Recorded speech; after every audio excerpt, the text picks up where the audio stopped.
It's 4 p.m. and we're bringing you the developing news and the stories behind the headlines. This is Storycon. I'm Patrick Paez, and here are some of the stories we're watching this Monday, June 3. The Ombudsman has placed Bamban Tarlac Mayor Alice Go under preventive suspension for 6 months. Before this, the Interior Department filed graft charges against Go over her alleged links with Pogo in her municipality. Aside from the mayor, 2 other Bamban LGU officials were also suspended. President Bongbong Marcos and Ukrainian President Volodymyr Zelenskyy met in Malacanang this morning. Zelenskyy thanked Marcos for his support amid his country's ongoing conflict with Russia. He also said that they will open an embassy in the Philippines this year. And Senate President Chis Escudero says it would be challenging for the sexual orientation, gender identity or expression, or sex characteristics or SOGI bill to gain Senate approval. He notes that the anti-discrimination bill has better chances if advocates agree to certain amendments. Now joining us today are Ana Marie Pamintuan, Editor-in-Chief of the Philippine Star, and Storycon's resident political pundit Ronald Llamas. Good afternoon, Hi, Ami. happy Monday. Happy Monday. Okay, President Bongbong Marcos wrapped up his Singapore visit last week with a keynote speech at the Shangri-La Dialogue. Back here at home, he met with Ukrainian President Volodymyr Zelenskyy in Malacanang this morning. The details from mobile journalist Julie Baisa.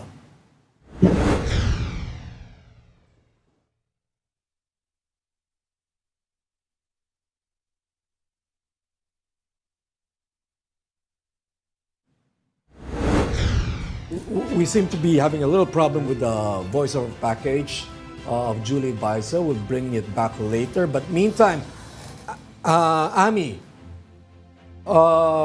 let me guess, what's on the front page of the Philippine Star? This Zelenskyy visit, I'm sure, is on the front page.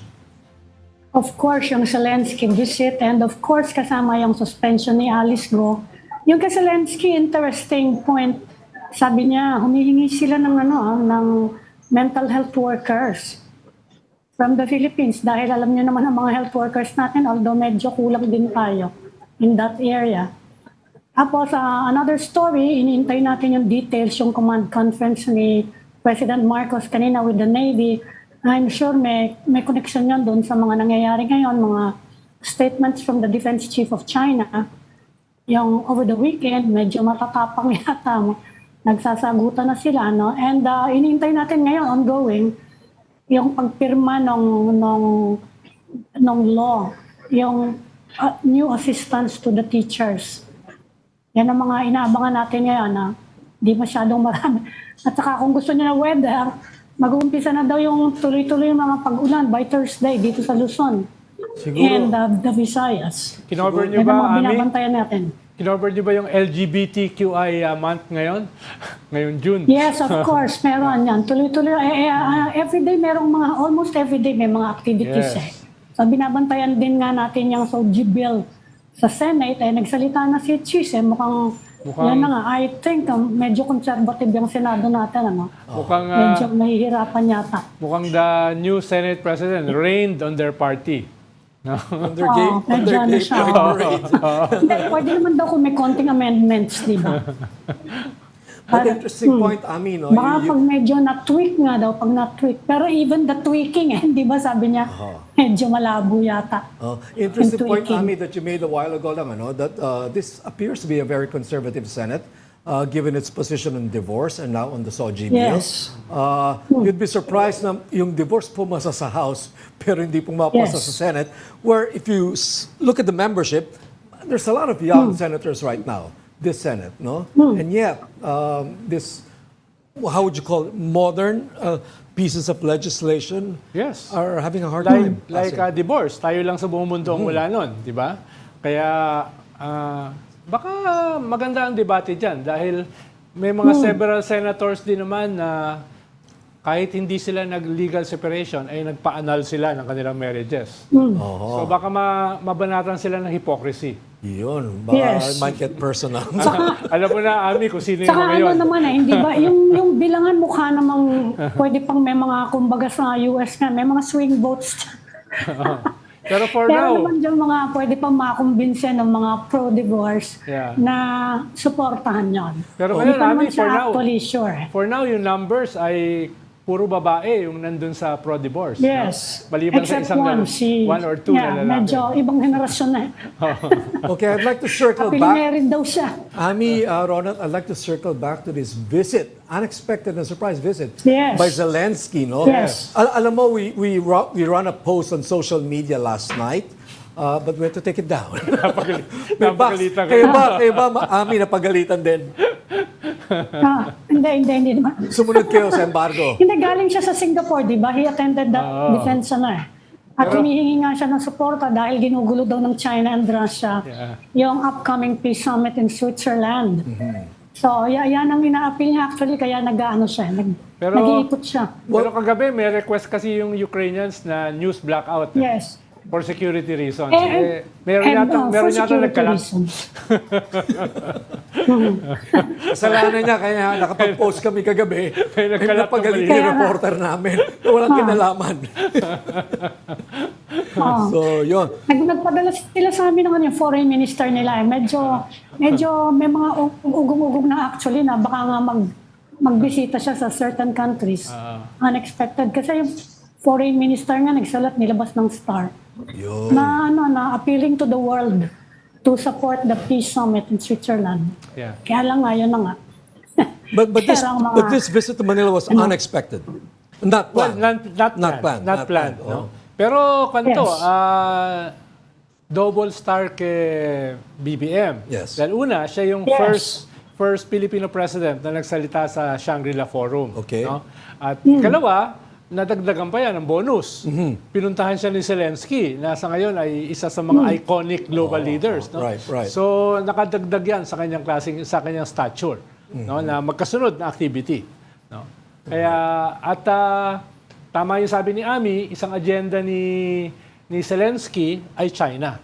Dahil galit na galit siya sa China for helping Russia dito sa gera sa kanila at pagsabotahe nung Summit sa Peace Switzerland. Forum sa June Peace 15 and 16.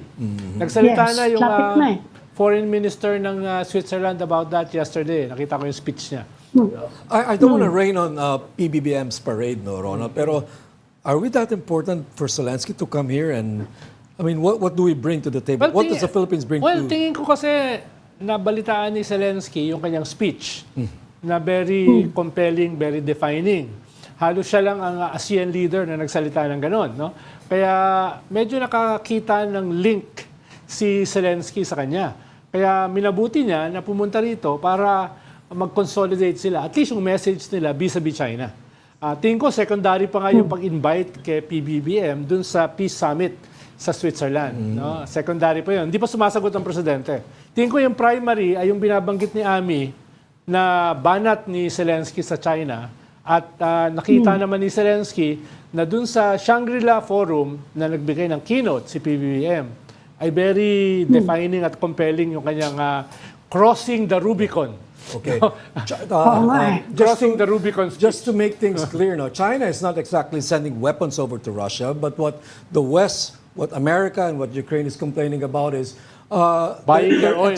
they're exporting components, Yes. which end up in the military-industrial complex Yes, of Russia. and buying their oil. Buying their oil. Also. Yes. So Yan yung it's importante, helping the Russian economic economy. sustenance. Definitely. It's under sanctions. Pero ang irony niyan ay yung India na member ng Quad Ganun din. at kakampi natin Buying dito. oil from Russia too. At medyo kaaway ng China, economically at saka border wars, bumibili rin ng oil from Russia. No? So, Ronald, as a former government official, I'm sure you were part of this discussion on national security and national policy. But hindi ganyan yung Pilipinas.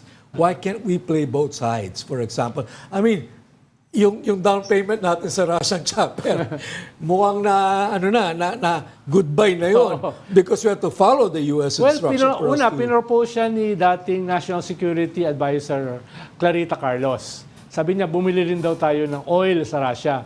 Pero pinaliwanag lang sa kanya, medyo malayo. Medyo malayo. Baka madoble yung presyo. No?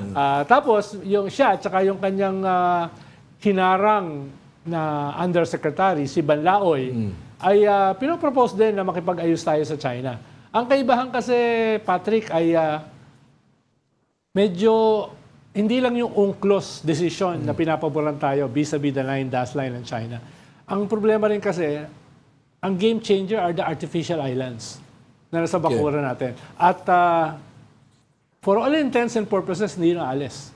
Nagastusan na yun eh. So yun yung hirap.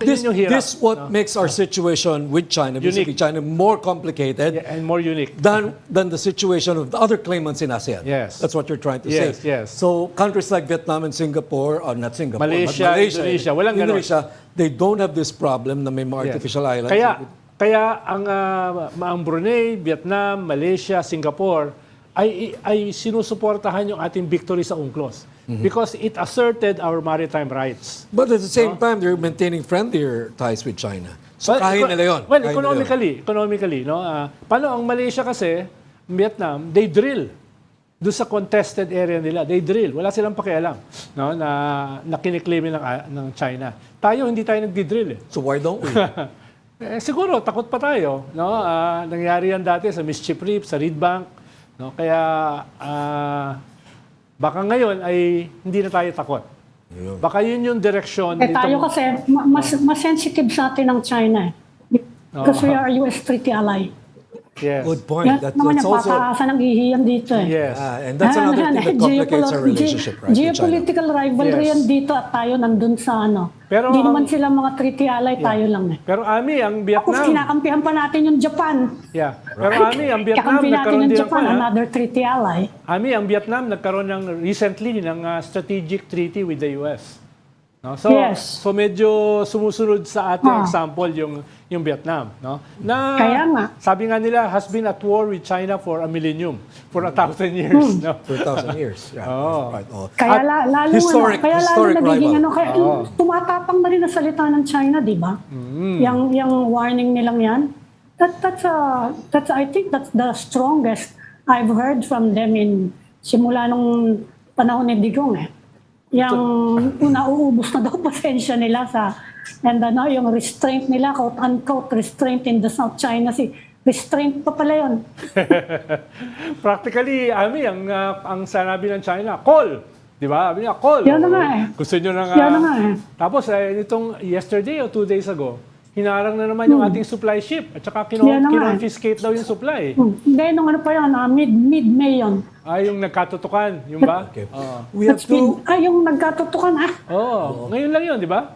Ronald, we'd like to go back to 2 sound bites that we have, one from the President and the other one from Defense Secretary Lloyd Austin. Yes. This has something to do on whether we can invoke the MDT, the Mutual Defense Treaty, if something happens to a Filipino serviceman or citizen. Can we listen to them? If a Filipino citizen is killed by a willful act, that is, I think, very, very close to what we define as an act of war, and therefore we will respond accordingly. Last night, the Philippine president was asked about the ongoing sparring going on in the South China Sea between the Philippines and China, and about the potential scenario of a Filipino citizen or service member being killed. He said that would cross the Rubicon. It would be interpreted as an act of war, and he anticipated that treaty allies would hold that to the same standard. How would you interpret that type of scenario? Would the U.S. government interpret a death at sea as an act of war, and would that invoke a mutual defense treaty? Let me begin by saying that our commitment to the Mutual Defense Treaty is ironclad. No questions, no exceptions. Ironclad. Okay, actually may kadugtong yung sinabi ni Meron. U.S. Defense Secretary Yeah. Lloyd Austin. After that, he replied, he quickly replied with the usual ironclad promise or commitment. Pero after nun, sinabi niya na hindi pa naman point of no return. Oh, before that, he said that I do not like to respond. I'm paraphrasing here to a hypothetical situation.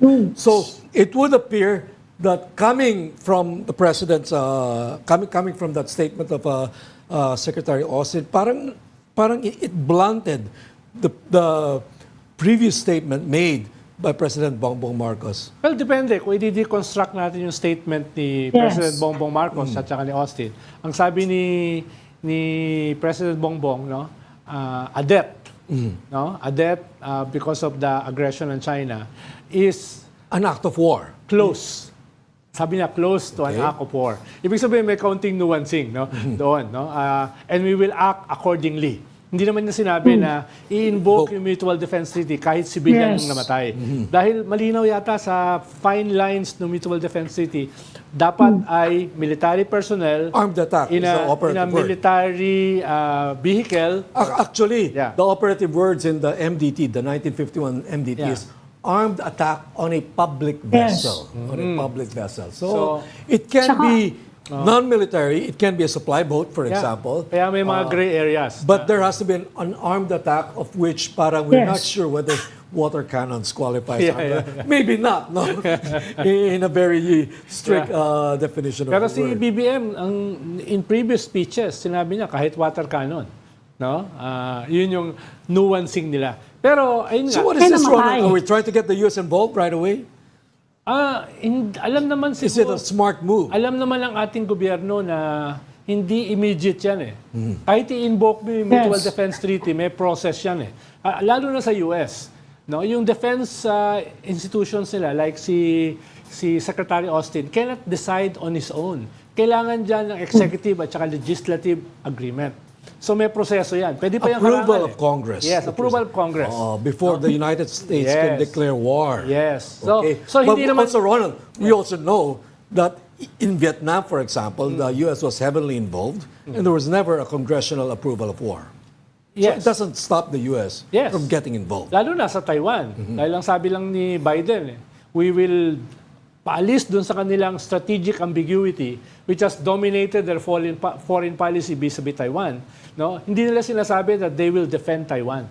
Pero last year, sinabi ni Biden, we will defend Taiwan militarily. So medyo konkreto yung kanila.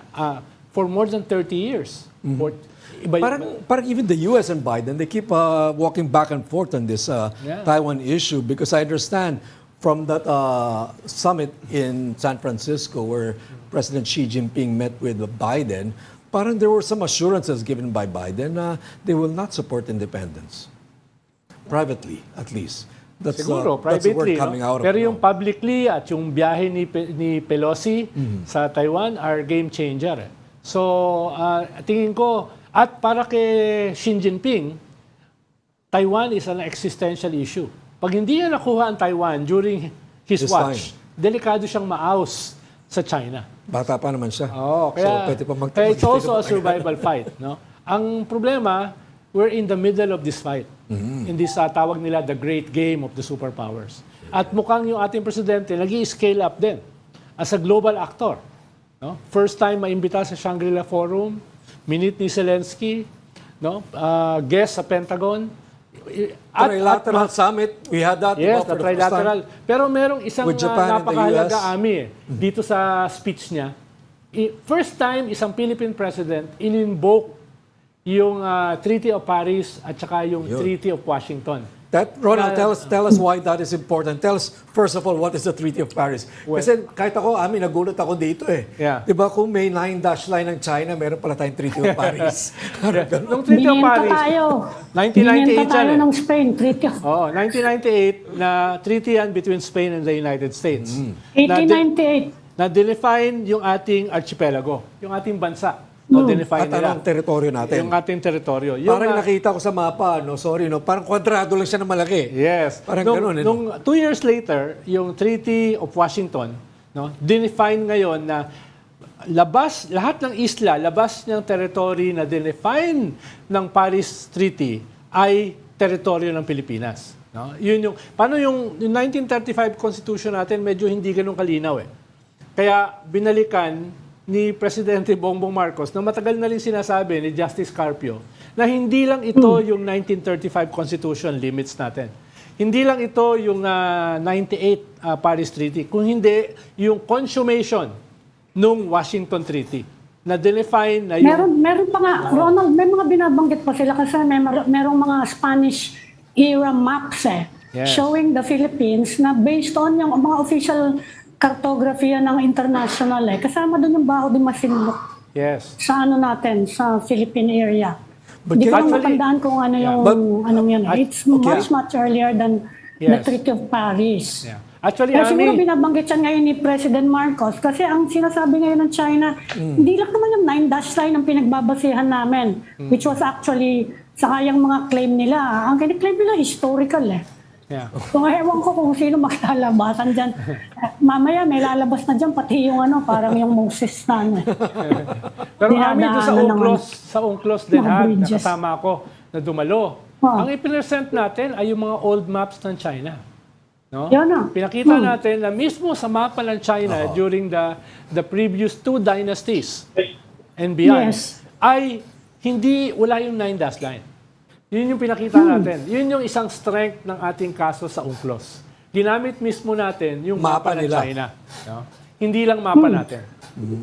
Pag tumingin ka naman kasi going dyan back sa to the- dagat na yan paano naman? Ang layo-layo naman kasi ng China dito. Medyo. Kiniklaim mo yung buong dagat. Medyo malayo. Hindi ba? Going back to the Treaty of Paris, how reasonable or practical is it to raise that treaty when this is a treaty between Spain and the United Well, sa States? inter- We're in a different time and Well, age now. Yeah, pero sa international law kasi, no, yung nag-define, paano hindi naman tayo bansa pa noon Yun yung nag-define sa atin bilang isang bansa. Yun yung nag-define How natin can ng you hold archipelago. China Oo. to a treaty that does not involve them? This is a treaty between the Philippines and the United States, after all. Yes, pero sa international law, hindi lang historical, no? Yan din yung factual basis ng mga bansa, no? Halimbawa, kahit naman ang Indonesia dati hindi bansa no? Yung nagsimula yung mga bansa na yan, mga colonies tayo Ang Indonesia colony ng Dutch, no? Tayo ay colony ng Japan, ng Spain. Tapos naging colony ng US. Actually, yan ay may basis sa international law. Nung nabuo yung bansa at nung umalis yung mga colonizers, ayan ay mahalagang definition ng isang bansa. No? Kaya hindi mahirap mo i-invoke yung panahon ni Alexander the Great dahil pwedeng sabihin ng Greece na yung buong mundo ay amin. Hindi mo pwedeng i-invoke ng panahon ng Rome, di ba? So mahirap na gano'n. Dapat yung mas recent na definition no? Yung tawag natin modern definition ng isang estado. Kaya nga. At yung pinaka-recent natin, yung arbitral ruling. Kaya paulit-ulit yun ang dinidikdik ni President Marcos sa Singapore. It has to be a rules-based international order. Ang hindi lang nakagusto doon yung mga tipo nila ng Beijing Yun nga lang, anong tingin mo doon sa speech, Ronald, Yeah. Hindi pwedeng ganong klaseng speech kung ang iba, naging iba presidente natin, kung yung previous administration, mukhang malabo yung delivery ng speech na yun, Mukhang yung audience ni BBM ay yung Western world No, nag-scale up siya ng kanyang stature, no, ng kanyang leader. Ako ay leader ng middle power, no? At ako ay nag-i-stand up dun sa ikalawang superpower. No, parang ganoon yung kanyang message, no? Baka pangalanan niyang speech. Using international rules, Yes. Dahil hindi naman natin kaya confrontation, military confrontation. You like the speech. You like the message of the speech. You like the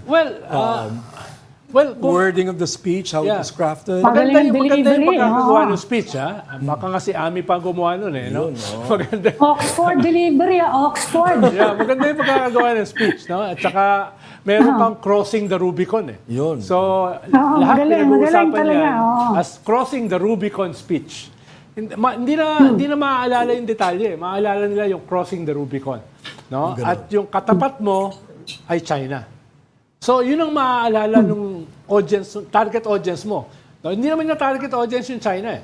No? Ang target audience niya, tayo, yung Pilipinas, at saka yung Western world, Europe, North America, etc. When he spoke about ASEAN centrality, meaning to say, we approach this problem, this dispute as ASEAN, okay, medyo there was an audience, there was a Chinese general in the audience who agreed with him, who liked that part of his speech. And used right? that to attack his speech. Well, use that to point out that, okay, that's not what you're doing actually on the ground. Yeah. So, Actually, two-edged yun eh. Pag sinabi mong ASEAN centrality. No, in one sense, ay matagal na nakabinbin sa ASEAN yung Code of Conduct. No, in one sense, sinasabi mo yon. China, tapusin na natin yung Code of Conduct. No? In another sense, yung nature kasi ng ASEAN, least common denominator, hindi makaposisyon yung ASEAN vis-a-vis China unless consensus yung decision. Which means mahirap gawin. At yun yung ini-invoke ng general, yung one-star general. Bakit yung pinapapasok dito yung mga hindi naman ASEAN? Bakit yung pinapapasok dito yung hindi naman Asian? Yun yung ini-invoke nila. Ang sabi naman ni President Bongbong Marcos, hindi lang to usapin kasi ng ASEAN eh. Usapin ito ng freedom of navigation. Ang ginamit niyang term, half of the world's trade, na hindi ganun ka-accurate. Pero significant. sige na. Significant. Sige na. Diba? So, yun yung kanyang sagot. Ini-invoke niya, concern dito yung mundo eh. Dahil hindi lang ito issue ng ASEAN while invoking ASEAN centrality sa negotiations. so it was a very smart move. Yes. Tactic. Two-edged nga eh. Pero parang di lang niya, parang he was at a loss of words in answering the question of that Chinese general. Medyo, I would say medyo sabog yung sagot niya dun sa ano. Pwede, dahil nga binabalanse niya yung nature ng ASEAN at saka yung essence ng kanyang speech na standing up to a superpower. So binabalanse niya. Kaya hindi siya ganun ka-defined pa.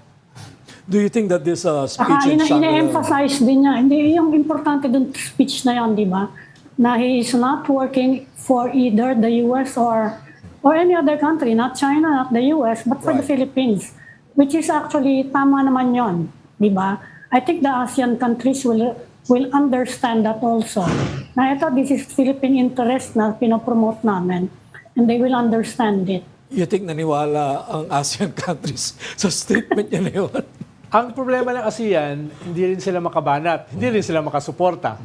Dahil marami sa ASEAN countries, kahit claimants katulad natin, meron silang healthy economic relationship with China. No? Right. Pero, ginagawa pa rin nila yung gusto nila. Halimbawa, Malaysia and Vietnam, they drill doon sa contested area. Baka yun ang kailangan natin gawin. No? Paano? Paubos na yung ating malampaya. Paubos na yung ating malampaya. So, isa yan sa mga debates. No? Na, halimbawa, Philex Petroleum, nagsimula yung magkwan sa Reed Bank nung panahon ng Aquino government. Na medyo pinigilan niya ng China. Tapos nagkaroon ng negotiation during the Duterte government about 60-40 daw na joint exploration ng ating West Philippine Sea. Hindi rin nag-prosper.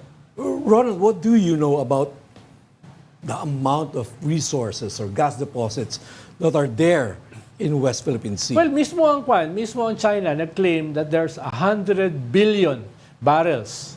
No? Hindi nga barrels, 100 billion tons of oil. Doon daw sa isang part ng West Philippine Sea. Hindi yung buo just part of it. At usually... Specifically near what area? Baka doon sa Ayungin. Ayungin area. Hindi nila in-specify. Pero usually, pag merong oil deposit, may natural gas, which is much bigger. Sabi nila, in the trillions of tons yung pa. Kaya, ang problema, mukhang China lang yung nag-research. Tayo kasi, pag nag-research, kahit doon sa ating Eastern Seaboard, sa Benham Rice, hinaharas tayo. So, yun yung problema natin. Hindi natin malaman exactly ano ba talaga yung kayamanan dyan.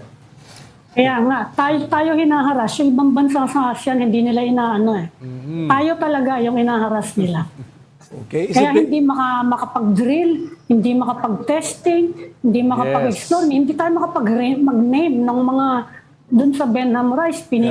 kahit yun, wala silang pakialam. Nakikipag-unahan pa sila doon to name the Pacific Ocean features. na yun eh. Oh. pero panghuli lang, Kwan. Ngayon, nagpaplano yung ating gobyerno through the Solicitor General na baka magsampa uli ng kaso sa UNCLOS. Environmental. Environmental naman. No? Okay. Yep. Pero kadikit dyan yung ating research.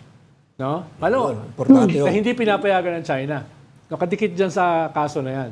Na sana payagan tayo, hindi naman tayo humihingi ng permiso eh. Teritoryo natin yan eh. So malamang kasama yun doon sa kaso.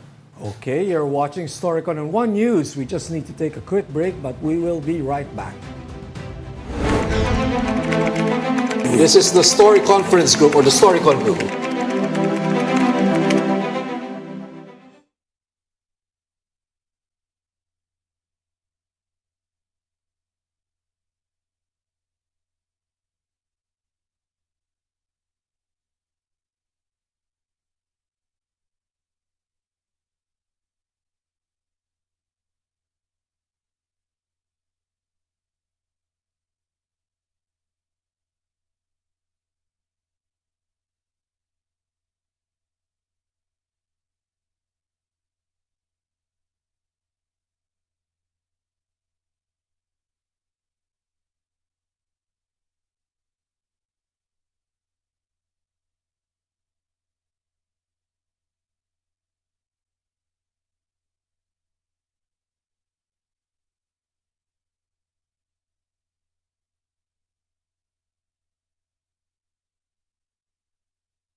Let me begin by saying that our commitment to the Mutual Defense Treaty is ironclad.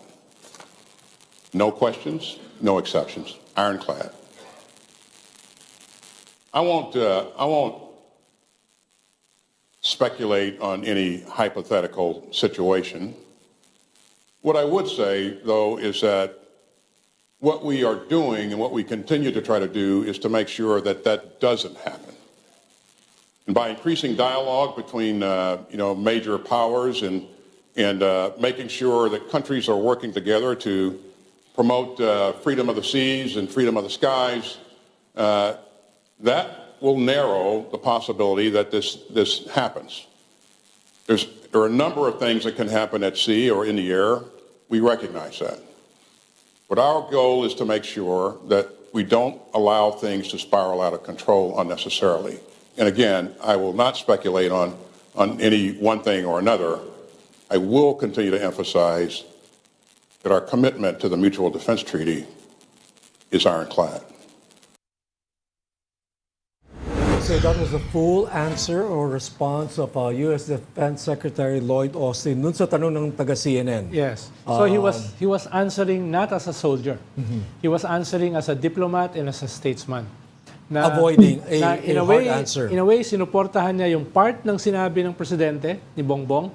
At the same time, kina-qualify niya na a part ng sinabi ni PBBM is hypothetical. Kaya hindi siya magsasalita tungkol dyan. That was not the first time the president said na pag may namatay na Pilipino dun sa mga supply missions, for example, hypothetically, it's an act of war and he might invoke the Mutual Defense Treaty. That's not the first time he said that. Yes. Is it possible that in those bilateral meetings, in those closer bilateral meetings with U.S. officials, that there was a commitment given? Could be. Pero We'll never know. Pero malinaw kasi yung Pero Ronald, limits ng tinanong ko na yan MDT. Marami na akong napuntahang mga US government sponsored sa US. Right. Tinanong ko sila Right. about it. Tinanong ko kung bakit mas malinaw yung wording ng treaty nila with Japan when it comes to defense. Sabi nila, yung sa atin, they don't want to be boxed in daw. Sa situation, they want more flexibility to respond kung sakasakali kung ano mangyari. Para expansion niya na sinabi nga ni Austin na ayaw nila yung mahirap ngang na hypothetical yung ganyan, ganito mangyayari, hindi mo alam Saka kahit may mamatay, kaya medyo maingat din si President Marcos, actually kahit medyo palaban. Medyo maingat siya kasi kapag may namatay, tatanungin yun Kaya it has to be an armed attack. It's an attack, it's offensive, it's not defensive. Pag-usapan pa yan titingnan kung baka aksidente lang yan o ano. Bago sila makarespond, hindi ba? So gusto nila na may konti silang maneuverability. Yun ang sinabi sa akin Okay, And I Ami. think tuloy-tuloy pa rin yung ganong thinking doon sa Washington. Ami, Yung ganyan. yung sinasabi nila na they want some maneuverability, that's not very ironclad, is it? Mahirap kasi di ba? Ang hirap. Diba, Ronald? Kahit Parang yung hindi yan response ng ironclad kung Philippines, gano'n. di ba? Yes. Kung gusto nila ng elbow room para Depende kung paano mo some titignan. flexibility. Depende kasi kung paano mo titignan yung half cup full, half empty. Yeah, but Dahil- definitely, as Ami mentioned a while ago, their treaties with Japan, that is ironclad. That's more specific. That's more, Dahil so, mas recent kasi yung kanilang occupation sa Japan Di ba nung World War II? Sila nag-build ng Japan after World War II, di ba? Sila yung kaya in a way, medyo recent yung kanilang relasyon sa Japan. Kaya ganun kaklaro. Kaya nga, halimbawa, meron pa silang kampo sa Okinawa na medyo masama yung loob ng ibang Japanese. Dahil parang Clark yun 1951 Mutual Defense Treaty is fairly just right after the war too. Yeah. And we were a colony of the United States. So how come when it comes to the Philippines, its former colony, which suffered during the last war, the Mutual Defense Treaty is flexible. Well, with Japan, it's Siguro not. may konting guilt, kasi na-atomic bomb yung Japan. Baka, pwede rin siguro. Na-nuclear attack yung Pero hindi Japan. lang- Siguro may konting lang yun, may konting guilt doon. Hindi lang yun, Ami. Dahil, huwag niyong kalimutan, binild ng US and Japan as the second biggest economy. At Yes, meron from niyang- the ashes of the war. At yan yung pantapat. From the ashes of the war. Sa Tsaka China. yung pati Senkaku, may role lang US doon, di ba? Tsaka Yung pangtapat- Senkaku Island dispute pantapat Kinumpihan nila yan. talaga, tinulungan nila Japan. At yan yung pangtapat nila sa eastern seaboard ng China, China. against North Korea Yes. and China. So, kasama yan dun Tinulungan sa nila. Cold War. No? Tayo, hindi tayo player sa Cold War. Di ba? Tayo ay pinaglagyan ng mga Clark, Subic, Sangli bases na may extraterritoriality. No? Na pinaalis natin noong 1991. So, medyo ngayon lang nagsisimula na halimbawa, nagpapasok ng advanced missiles ng US, di ba? Typhoon, no? Patriot, Tomahawk. Ngayon lang Yung yan. typhoon, nandito pa rin pala. Oo. Oh, they never left, no? Ngayon lang nangyari yan, ha? Oo. Before, hindi Pero nangyayari yan. Ronald, yung sa Cold War, ginamit yung mga ano natin during Korean War and the Vietnam War, which Yeah. was to push back the communist influence in those countries. Pero hindi tayo So ang main. na ano na rin, Hindi tayo hindi ang main tayo directly, army. pero nagpadala tayo ng tao sa Korea. Yeah, para tayong kan lang side bet. Si Ramos mismo, Fidel Ramos was there. Kasama sila Joel Yeah. Monte. Yes. Pero para Kaya- tayo, kaya very, di ba, Ami, very junior partner tayo. Diyan sa Cold War. Very junior partner. Sa Oo. Cold War. Unlike Japan. Pero ha? actually, yung Mutual Defense Treaty, meron na actually mga proposals in the Philippines, kahit yung mga pro-US na hindi ba, that's one of the reasons kung bakit may mga nagtatawag na i-review natin yung wording ng Mutual Defense Treaty para daw mas malapit dun sa treaty nila with Japan. At saka para mas malakas yung reciprocity. Actually, pag tinanong mo yung mga Australiano, without quoting them, sasabihin nila, tayo yung visiting forces agreement natin.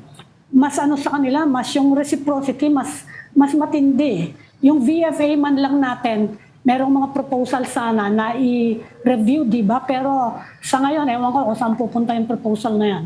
Pero tama rin yung sabi ni Patrick eh. Pag superpower ka, usually hindi ka bound ng treaties. No? kung superpower ka. No? Kaya okay yung treaties. No? Pwede mong i-invoke yung rule of law. Pero pag ang agenda mo ay labas doon sa treaty, ang superpower usually goes beyond the treaty. Kaya yung sinasabi mo kanina na kahit ito yung wording ng treaty, pwedeng hindi sundin ng US yan. Because they're a superpower. Yes. Oh, in Pero fact, nakakahiya na yan, if we ano? go- Halos araw-araw sinasabi mo, ironclad commitment to the alliance and the MDT. Oh, But syempre, tsaka- babantayan din ng US how they will respond in case nga na we face armed attack. Yung hindi walang argumento na talagang armed attack. Syempre, titingnan how the US will react. Yeah. Di ba? At titignan ng kanilang allies.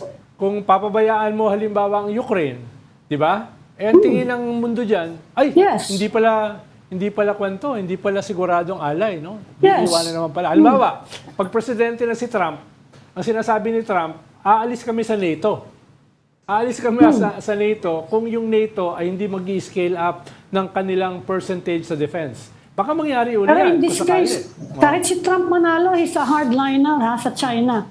Yeah. Parang naman sila ng siya nga yung nagpo-pull out ng mga US investments sa China. He wants to return daw the jobs to the US. Si Yes. Trump.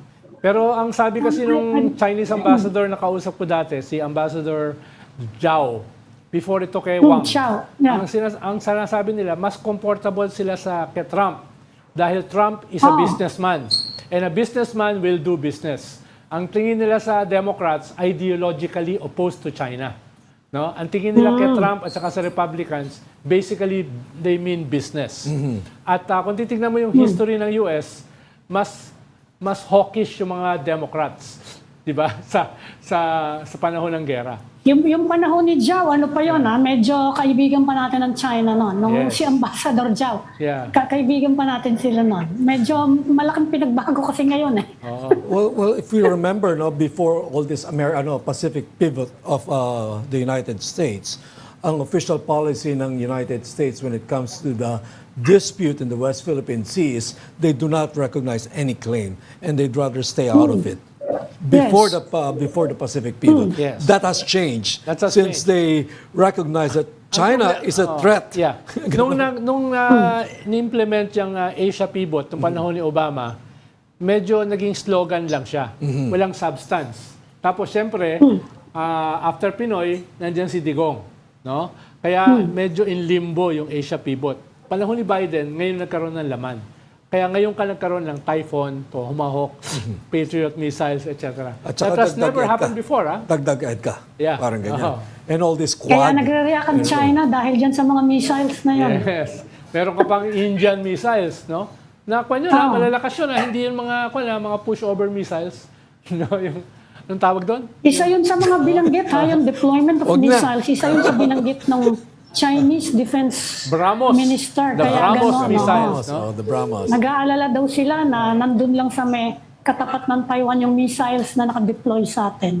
Kaya ganyan kalakas din ang mga salita nila ngayon. Galit na galit sila doon sa Batanes kwa natin. Batanes, tawag doon, nag-deploy tayo ng kwan doon eh. Parang, not an EDCA camp, but close to that. Our producer is telling us, put some notes here. She's telling us that the U.S. has used a similar term. It has promised ironclad commitment to the Philippines, South Korea, Japan, and to NATO countries. Yes. Nag-uusapan natin. So yung ironclad na yan, kala ko special sa atin yan, hindi naman pala. Diba? Remember the time when special relations kapag meant hindi naging U.S.-Philippines. ironclad nga yung defense natin, titignan sila, hindi ba? Yung mga pangako nilang ironclad na yan with all these other places, titignan yan matetest yan kung how they will react to us. Talaga, if we come under genuine threat of armed attack. Right, there is no ironclad. I wonder if there's an ironclad commitment to Pakistan, but we know for a fact that Pakistan gets more military aid than the Philippines. At sila yung nagtago kay Bin Laden. At sila yung nagtago kay Bin Laden. So maybe that works, no? You can't give everything all to the United States. Decides based on their interests. Okay. No, ang sabi nila ngayon, if you're too easy, you take it for granted. Sabi nila ngayon, a secure Asia connotes a secure United States. Dinidikit nila ngayon. Hindi kay Ronald, if we're too easy, they take it for granted. America takes it for granted. Dapat huwag ka masyadong kalat-karet. Pakipot, di ba? ng konti. Pakipot ng konti. Mas dapat nagpapaligaw. Tama. Parang ganoon. Tama. Pero dadagdagan daw tayo, di ba? We're up for an increase in military. Naririnig niyo ba ako? We hear you, Ami, but your video was... Oo nga, nawala yung video. Tama yung sabi ni Ami, nitong huli ay nag-commit ng $500 million. Pero hindi specifically para sa Pilipinas lang. So, paghati-hati Dito sa rehiyon. Correct me if I'm wrong, Ronald, but I understand, or it seems like the Duterte administration has received more military material from the United States than this administration. I'm not sure. Paano wala itong mga missiles na ito Itong missile di sa atin binibigay. Dito lang pinarada. But those remain American missiles. Well, hindi ko alam kung ano yung agreement nila dyan. Ano yung Brahmos, binili talaga natin yun. Atin yan, sariling pera natin. Tapos bumili tayo ng mga fighter jets sa Korea. What are we getting from the United States? Well, hindi ko sure. Pero for now, may commitment sila na $500 million. Hindi ko alam kung ano share natin doon. Anong share natin doon. Ikalawa ay meron silang mga commitments na tutulong yung kanilang allies. No? Halimbawa, yung Japan, bibigyan tayo ng mga barko para sa Coast Guard. No? Baka hindi ang ganun kadaling mangyari nang walang bindisyon ng US. Halimbawa, South Korea. We're buying those boats from Japan. Yes. Pero may restrictions yan Halimbawa, pag sinabi ng US hindi pwede, hindi natin mabibili. Halimbawa, yung mga F-16 ba yun, yung binili natin sa South Korea? Basically, US yan. Not F-16s. I think a lower grade, F-5s or F-4s. But anyway. And we're getting a very large ship from Korea. Hindi pa na-announce yan, pero kukuha tayo ng malaking ship from Korea. Because I remember pero hindi pa na-announce. I remember this interview by Richard Haydarian in one of our shows, The Long Conversation, The View from Manila. He had U.S. ambassador to the U.S., Babes Romualdez, and he was very effusive, the ambassador. He was saying that you're going to be so surprised that within the next few years, the Philippine military is going to modernize dramatically. Okay, it's already been, we're almost on our third year. Yeah. We're not seeing any dramatic upgrade in the Well, capability they have of the to, AFP. they have to put their money where their mouth is. No? Yun, Ang sabi ni Ambassador Romualdez, $100 billion. No, yun yung ginamit ng term. Akala ko nga 100 million eh.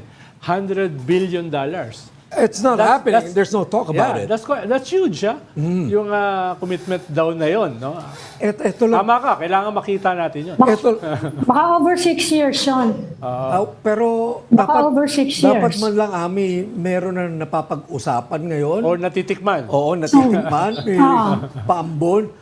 For example, I understand that the Air Force has this F-16 dream. May pangarap na F-16 yan. But now the AFP is shopping for yung fighters, multi-role fighters from Sweden. Yeah. Not the Yes. F-16s. At So saka, ibig sabihin, well, we have to buy these things too. Matagal ang training yan, ha? Usually, Yes. 8 yung Top Gun. Yung Right. training yan ay 8 to 10 years.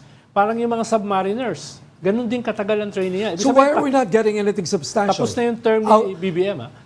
So why are we not getting anything substantial from the United States for us, for our, like giving them access Well, ang to former EDCA Ang sinasabi sites? ni I'm not sure, ha? Ang sinasabi ni Ambassador Romualdez, parating na yan. Yun ang sinasabi niya. Doon sa Hidaran interview at sa iba niyang interview. Ang sinasabi niya, parating na. The Hidaran interview was about three years ago, Yeah. early in this administration. Ngayon, patapos na yung 2 years eh. Right. Punta na tayo sa midterm. So, kung hindi pa yan may deliver, ay magkakaproblema sila. Nagtatanong lang po, di ba? Dapat imbitahin natin yung US Ambassador. Oo. Yes. Magso 4th of July na. Pag hindi nangyari yan, edi yung mga flotilla ng mga bangka. Ayun, ang patuloy palaban na. natin. Baka, well, mas nag-react ata China doon, ano? Galit. Sa Yes. regata. Galit. Sa regata. Na medyo napikon din yung kabilang kampo doon sa paggamit ng salitang regata dahil masyado daw, Flippant. flippant. Oo. Yan, oo. Pero actually, yun yata yung agenda nila eh. To make it appear non-threatening. Non-threatening. Parang yung Christmas convoy. Yes. Christmassy. Yeah. Diba? At i-contrapose yan dun sa huge deployment ng 60 boats ng China. Kumbaga, it was by design. Can it That's work, why di it's ba? called regata. And China helped. Yeah. They It complemented worked. It Yeah, worked. it It worked. Talaga naman hindi natin kaya sa kanila eh. Head to head sa laki ng mga, sa dami o sa laki ng mga barko. Yeah. So ipadala natin yung kaya lang natin. At makita ng mundo, it worked, di ba? Yeah. Oh, napikon. Oh. I mean, And the sympathy of the world is with the flotilla, Right, right. with the Yes. regata. Nakikita, talaga naman mahina yung natin, capability natin eh.